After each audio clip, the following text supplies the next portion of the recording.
Hello students, welcome back to our classes on molecular plant pathology. So in the previous class we had studied about the host pathogen interactions or relationship wherein I told you about how a pathogen will locate a host, will adhere to the host and establish an infection. And we had done the different methods of penetration by the pathogen into the host. Now, though a plant has several defense mechanisms, if the pathogen has established an infection or once the infection has been established, there are several changes that occur in the physiology of the plant. These post infectional changes can either be as a result of pathogen or it can also be as a defense mechanism by the plant, and it is very difficult to differentiate which one is working. But it is true that the moment there is an infection, there will be some alterations, there will be some changes occurring in the physiology of the host plant. This is what we are going to be studying today. So these are some of the changes that are commonly brought about by the pathogens. Of course, there are other changes as well, which I have not mentioned here, which are specific to a particular pathogen. But these are some of the common ones that are brought about. There is some change in the processes that is brought about by the pathogen. So let us study one by one in detail. The first one is the absorption and translocation of water and minerals. So let us first study the absorption part.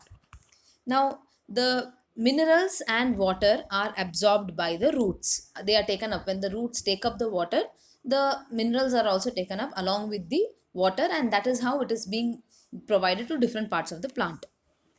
Many fungal pathogens, like those fungi which cause damping of disease or other root rot diseases, even some bacteria, most of the nematodes, some viruses, all of these organisms are pathogens that extensively damage the roots. And once the roots have been damaged, the number of functioning roots is reduced. So it affects the total number of roots that are actually in functioning condition, resulting in reduced absorption of water and minerals from the soil. So this is one of the most common physiological changes that happens because the roots are being directly affected, because the roots are being directly harmed.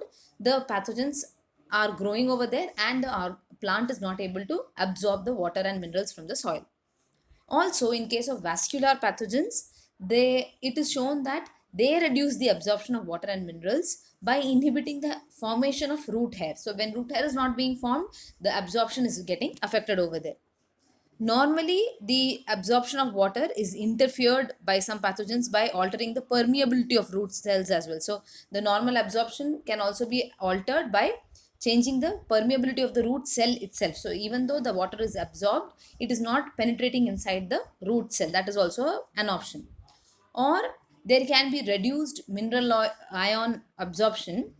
This happens when there are some changes that are happening to the cells. So this can happen wherein even though the water is absorbed, the uptake of a particular mineral is being blocked. For example, if the endodermal cells get suberized, or if there is suberization, deposition of suberin in the endodermal cells, it blocks the uptake of calcium magnesium ions. So it has been seen that whenever there is, after the pathogen enters, if there is deposition of suberin in the endodermal cells, even though water is taken up, these ions are not being absorbed due to blocking of the channels. Then there is another disease that is called as Tacol disease of wheat, wherein it is seen that there is reduced absorption of potassium, phosphorus, and calcium. So these are some specific examples, but these are the four mechanisms by which the water and mineral absorption is affected by the pathogen. Either they damage the roots itself, or they inhibit the root hair formation, or they alter the permeability of the root cells, or they show, even though water is being absorbed, they show reduced mineral ion absorption. Now, coming to the translocation. So, water and mineral absorption is one thing. Also, the translocation. So, once it has been absorbed, how is it being translocated or transported across the plant? Water and mineral are being absorbed by the roots and it is translocated across the plant through the xylem. But the organic nutrients are basically the carbohydrates prepared by the leaves through photosynthesis. So even though the leaves are preparing the carbohydrates, even though the leaves are ready with the organic nutrients, it is not being translocated, or there is some problem in the translocation. That is why I have included translocation of not just water but all the nutrients, both mineral as well as organic nutrients. You need to remember here that water and mineral move through the xylem, but the organic nutrients will move through the phloem. But it is all related to the movement of nutrients and water through the plant. So this can be blocked or this can be affected mainly by physical blockage of the xylem. Now it has been seen that no water or little water only will pass through the xylem vessels in cases of diseases like damping off or stem rot or canker. In all of these diseases, it is seen that there is physical blockage of the xylem by the pathogen. So if the pathogen is reaching the xylem vessels in the area of infection, and if the affected plants are young, it can also cause the destruction of the xylem vessels and the vessels can collapse. So even that is a possibility if the plant is young, but otherwise it is seen that the xylem vessels get clogged or the xylem vessels get blocked physically. Now what is the reason for the physical blockage?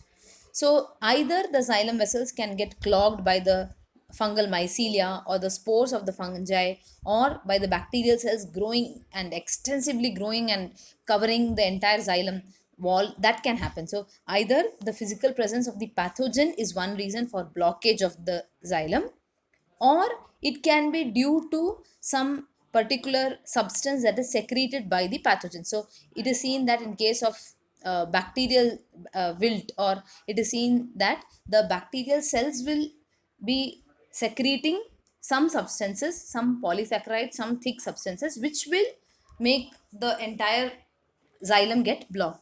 It is also seen in case of fungal wilts where the fusarium or verticillium, these organisms are known to secrete some substances. So either the substances are secreted by the pathogen or they are secreted by the host in response to the pathogen. Either way, the xylem vessel gets blocked. So even though the roots are absorbing the water, they are absorbing the mineral nutrients, it is not being translocated because of blockage of the xylem vessel. The second thing that can happen to block the translocation is formation of galls. Now, galls are thick tissues that are being formed by the organism. So, the galls are formed by organisms like Agrobacterium tumefaciens or Plasmodiophora brassicae. Now, these organisms will form galls. These gall cells will become enlarged and they will extensively multiply, causing these, as they are extension or as their extension is happening, as their enlargement is happening, these gall cells, these huge cells put pressure on the xylem vessels, which can be crushed, which may be dislocated, due to which the water translocation is being affected. So the galls formed by the pathogen can also affect the translocation of water and nutrients through the xylem vessels. Then we have formation of tyloses, which are basically a kind of dam type structures that are formed usually in response to the pathogen by the host. So the host will form the tyloses, that is usual host response, so that it can block off that part of the plant and rest of the plant can be saved. That is a type of resistance mechanism. So formation of tyloses or gels and polysaccharides that are released to counter the effect of some cell wall degrading enzymes released by the pathogen, all of these can also affect the translocation of water and nutrients. Coming to the organic nutrients, so in case of biotrophic pathogens include powdery mildews or rusts. These biotrophic pathogens are basically organisms that survive on the living host for a long time before they actually kill the host. So they need the host to be alive. They keep absorbing nutrition from the host, and only towards the end of their own life cycle they will kill the host. So in case of biotrophic pathogens, it is seen that they interfere with the normal route of translocation of the organic nutrients, and whatever photosynthetic products are formed are, which are being developed by the host tissue, are instead utilized by the pathogen. So they redirect the host nutrients for their own use and accumulate the photosynthetic products in areas which are invaded by them. So this is about the translocation of water and nutrients. The last point is in response for translocation of organic nutrients specifically. So whatever photosynthetes are produced by the plant leaves are not going to the other parts of the plant. Instead, they are redirected, rerouted to where the pathogen is residing. So the pathogen is able to utilize those. This was our first physiological change, that is water and mineral absorption and translocation. Moving on to the next um, physiological change that can happen, that is transpiration. So, transpiration is, as you all know, a process wherein the water is evaporating from the aerial parts of the plant, like the leaves or the stems and even the flowers. So, this water movement from the aerial parts is known as transpiration. This is very, very important for maintaining the balance in the plant. Now, in case of transpiration effect, when we see, it is seen that the rate of transpiration usually increases if the disease is infecting the leaves. I'll repeat once again, when the plant disease is infecting the leaves, it is seen that the rate of transpiration increases. For example, in leaf rust or in apple scab or powdery mildew, downy mildew, all of these diseases, the symptoms are first affecting the leaves. In such cases, it is seen that the transpiration rate goes up or it increases. Why is that? It's because the diseases will result in destruction of the protective devices or protective mechanisms like cuticle, or it will increase the permeability of the leaf cell, or it may cause dysfunction of stomata. All of these will lead to the uncontrolled water loss or uncontrolled transpiration from the leaves, due to which the leaves will start wilting. So the first thing that is seen is, if it is a disease that is infecting the leaves, transpiration rate will increase. Some fungal pathogens, especially in wilt diseases, it is seen that they also reduce the rate of transpiration. It is because of the water stress in the leaves coupled with the closure of stomata, both of it together, because these fungal pathogens will grow over the stomata or they'll enter through the stomata, blocking the stomata. So the closure of stomata and the water stress together will lead to reduced rate of transpiration. That is also seen in case of some fungal pathogens. So normally the water flow can be disrupted. What we have studied till now is, normally if you see, a water flow can be disrupted in the plant either by reduced water absorption. That is what we did earlier on the first slide, that is where the roots are being destroyed or the root surface area is coming down. The second thing we did is where they have a reduced flow rate. That is where we studied about uh, their blockage of xylem vessels, which can lead to reduced flow rate, or the water flow can be affected due to enhancement in water loss through the transpiration. So these are the three ways in which the normal water flow of a plant system can be affected. So we have done movement of water or translocation of water, translocation of ions and organic nutrients. That was the first point. The second physiological change that we have done now is the transpiration. So usually it will increase if it is a disease affecting the leaves, else normally it is seen that in case of fungal pathogens, the rate of transpiration decreases.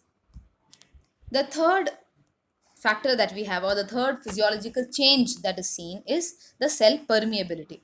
So it is seen that there is rupture of plasma membrane of the plant cell due to enzymes that are produced by the pathogen, like phosphatidase or tyrosinase or pectic enzymes or pectinolytic enzymes. All of these enzymes will rupture the plasma membrane. This will cause the leakage of electrolytes. So in addition to alterations in normal water economy of the whole plant, some pathogens can also alter the normal water relations of individual cells. So the moment the permeability is lost, the moment this plasma membrane is affected, there is no control on the water flow inside or outside the individual cell. That is why the cell permeability is being lost. The next process is the photosynthesis. Now, the effect of pathogen on the overall rate of photosynthesis is mainly because the chloroplast is either destroyed or disturbed. Let us see how. So, if the organism is affecting photosynthesis, it is divided into mainly three types. First one is reduction in the photosynthetic area. So, the plant diseases which attack the aerial tissues, especially the green aerial tissues or the leaves, like leaf spot disease, blight disease, in all of these diseases, the harmful effects are rendered by destruction of photosynthetic leaf tissue, or it can also be caused due to defoliation. That means the leaves are falling off. So in these diseases like leaf spot or in blight diseases, the photosynthetic tissue is being destroyed or it is being completely removed. That is, the leaves are falling off, defoliation is happening. This is the reason why there is less amount of photosynthetic area, thus reducing the photosynthesis. So the first mechanism by which photosynthesis is affected is the reduction in the photosynthetic area. How does this area get reduced? either the leaves will keep falling, or there will be destruction of that photosynthetic leaf tissue. There will be some problem with the leaf tissue, it is destroyed, the cells are killed, so automatically the photosynthetic area comes down. Examples, like I told, is in case of blight of potato, which is caused by Phytophthora infestans and Alternaria solani, or even in this case, they can defoliate an entire field, all the leaves can fall. Or in case of chocolate spot disease of broad beans, which is caused by Botrytis fabia, in this case, there are necrotic patches on the leaf, and these necrotic patches can occupy almost half of the leaf area, 50% of the leaf area. Automatically, what will happen? It will reduce, or there is a considerable reduction in the photosynthetic surface of the plant. So the green tissue which was supposed to be there has been destroyed. 50% of it is lost due to necrosis or necrotic patches. That means dead cells are there. Automatically, the photosynthetic surface has come down, photosynthesis has come down. The second way in which photosynthesis can be affected is reduction in the chlorophyll content. Now, this is seen mainly in, or this is one of the most common symptoms of a viral infection. Even in other plant diseases, it can be seen. That is chlorosis. Chlorosis is one of the most common symptoms of any plant disease. Chlorosis means there is reduction in amount of the chlorophyll per chloroplast. So chlorosis is the yellowing of the leaves, and it is because there is reduction in the amount of chlorophyll per chloroplast that is present in that leaf or in every cell of that leaf. This leads to decrease or reduction in the chloroplast number. And if there is reduced chlorophyll, that means there is going to be reduced photosynthesis. Now, why is there reduced chlorophyll? It has been seen that either there is breakdown of chlorophyll, or there is inhibition of new chlorophyll synthesis, or there is breakdown of chloroplast itself. Example, in viral infections, it is seen that they have an enzyme called as chlorophyllase, which degrades the chlorophyll to chlorophyllide. So what is happening over there? Even though the plant keeps producing chlorophyll, the pathogen, the virus, keeps breaking down the chlorophyll and converting it into chlorophyllide. This leads to lesser photosynthesis. So either first one was reduction in the photosynthetic area, which means either the leaf will have necrotic patches, or the leaf will not be there at all. It will fall off. Second thing is that there is reduction in chlorophyll. Even though the leaf is there, even though the chloroplast is there, there is some problem with the chloroplast or with the chlorophyll, due to which there is yellowing of leaf called as chlorosis, or which means there is reduced photosynthesis. The third thing is alteration in the chloroplast number and the structure.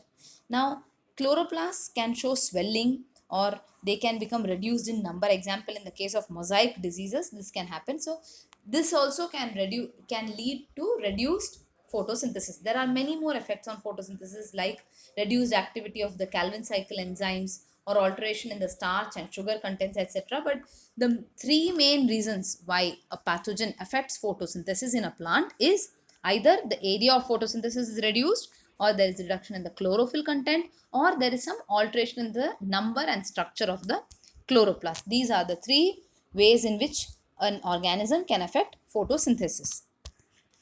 Coming to the next effect, that is respiration.